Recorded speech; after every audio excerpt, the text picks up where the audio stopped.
Yesterday I'll spend about 15-20 minutes here, and today we'll have a lot more hands-on. We'll be there personally going around. There won't be any video lecture today. So most of you, some of you we heard were able to create the course's contents, but today we will just help you do the tasks. We'll be there with you. My project staff and I will be there. Professor Sachin also will be there. So before we go into what we are going to do today, another important activity of Moodle is, yesterday whatever I told you is one-way interaction, that is just information sharing. Whatever you are putting up, it's like a web page, people just come and download something and consume it. But Moodle is much more powerful. You can get students to do activities and you can grade them. Okay. So I am going to quickly tell you the capabilities of what is possible in online grading. We will not do that today. Tomorrow we will do it in detail. But today I am just going to give an overview of what is possible. Okay. Tomorrow I will exactly go through those steps and see how you can grade students online. Again, in my dashboard I have kept Moodle 101 is what we did yesterday. Moodle 201 is grading. Okay, so this course, there are two kinds of gradings that you can do in Moodle. One is simple assignments, in which students submit PDFs or Excel or some other documents, which you download and you view it and you give the marks online. So it is exactly equivalent of submitting paper copies to you in your office, and you are grading them, marking them and giving it back. Exactly that one is replaced by something that you do online. That is the simplest manual grading that you do. The second one is automatic grading. So automatic grading are computer based exams. So you give the question, you give the correct answer. Okay. It could be, it's all objective type. It could be multiple choice, it could be fill in the blanks, it could be some mathematical formula and so on. And then, but each has got an objective answer which can be evaluated by a computer. And so when the student answers that, they are automatically given the marks. Okay. So manual grading and automatic grading are two very important activities that you can do in Moodle. So I will just tell you what can be done in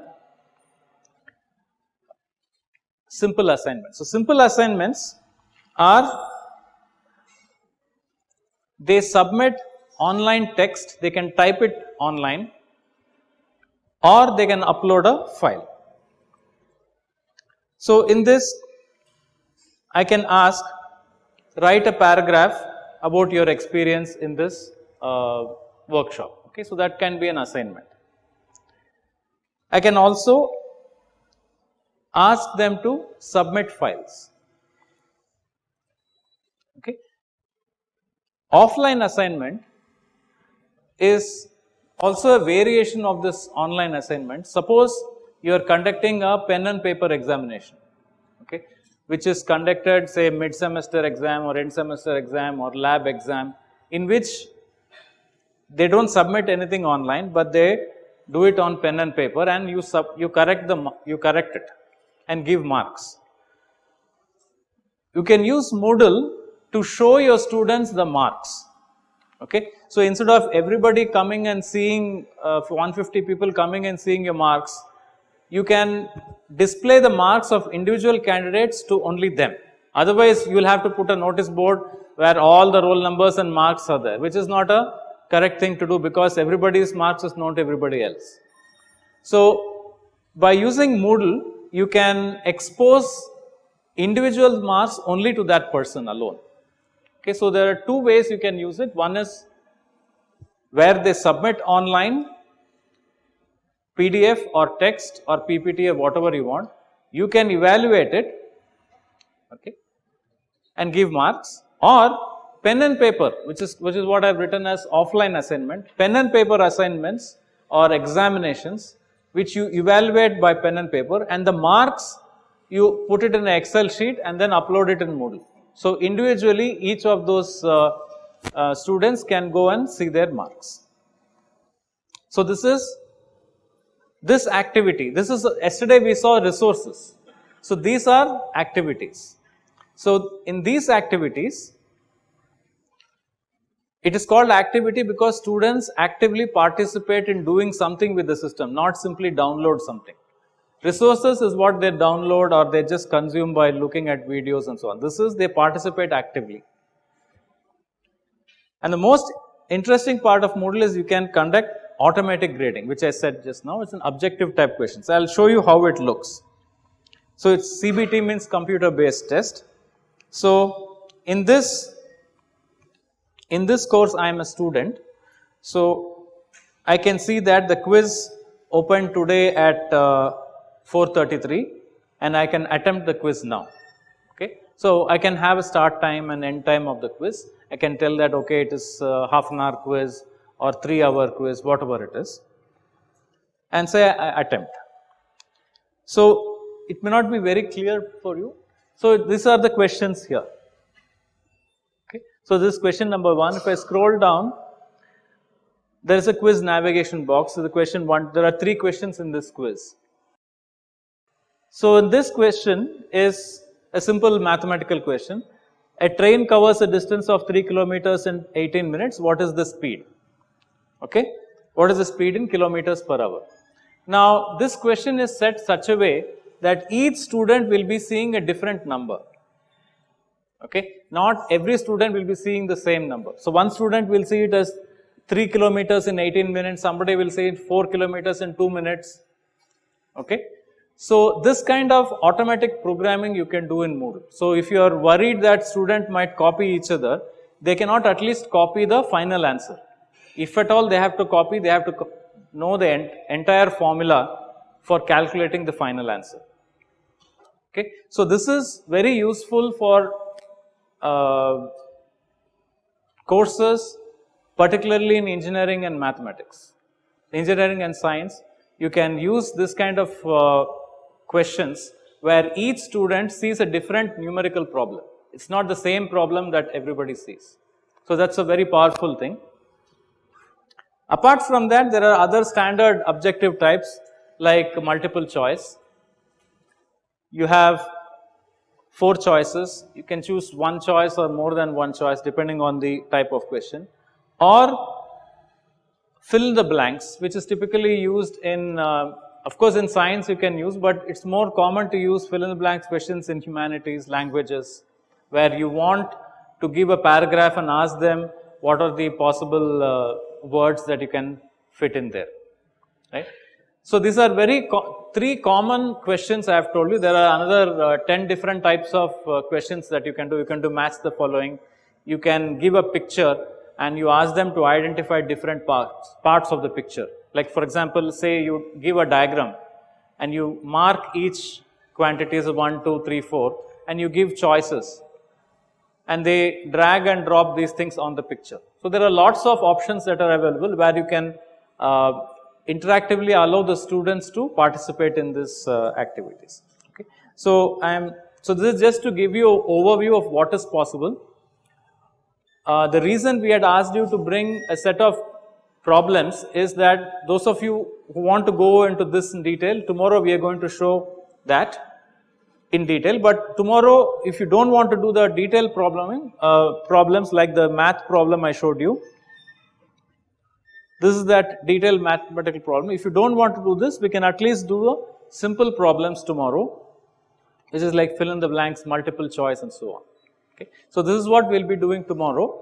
For today hands-on session, let me go back to my dashboard. So many of you, some of you had complained that you are not able to see the course which you have created. So the you are not able to see because the course is not active yet. So you have to go to future. If you click on future, you will see the course, whatever you have been made as a teacher. So I have created a dummy course here. So today you will be modifying your course if you have not already done. The following activities, the list of activities that you will be doing is as follows. If you click on this, you can find the list of activities. First, what we are going to do is change the start date and end date, okay, which is what all the things I described yesterday, but we will do it hands-on today.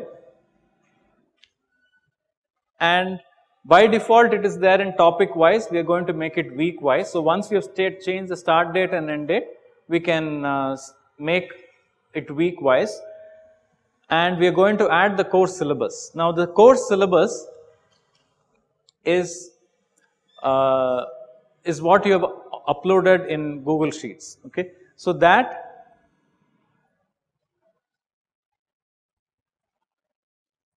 is there in this, okay, we should make a copy of that in this file.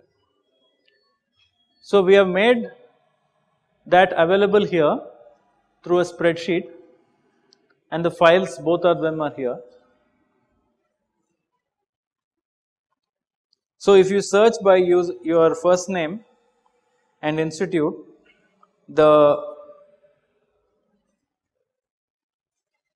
let me dismiss this. Yeah, so this is the problem set you have posted, solve problems, course content. So you can simply click on this Google Drive, and then you will you can download this to your local computer where you are going to work, and then upload it from there. Okay, so this can be done. Or if you are not able to see that, the list of files are also there here. So each of you have uploaded, so say solve problems.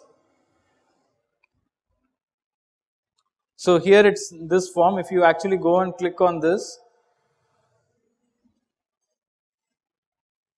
you can see a list, and if you know if your username, and you can simply search for that. Your name will be here, and you can just download from here and then upload it. So all the files that you uploaded are available in this Google Drive. You can use that.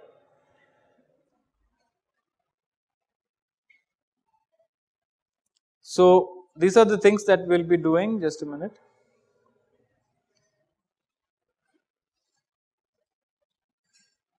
So first we'll change it to start date, end date, make it weekly, then add contents. Okay, so the contents which we are going to you uploaded is there in Google Drive. You will download it here and then add it. And if time permits, you can also create a discussion forum.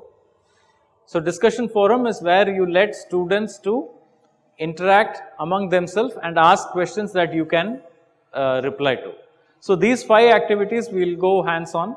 So let's all go to, since the number of participants are less today, we will go to SL1, or which is better? We will go to SL2 first, and if still overflows, we will go to SL1. So let us move on to SL2 now.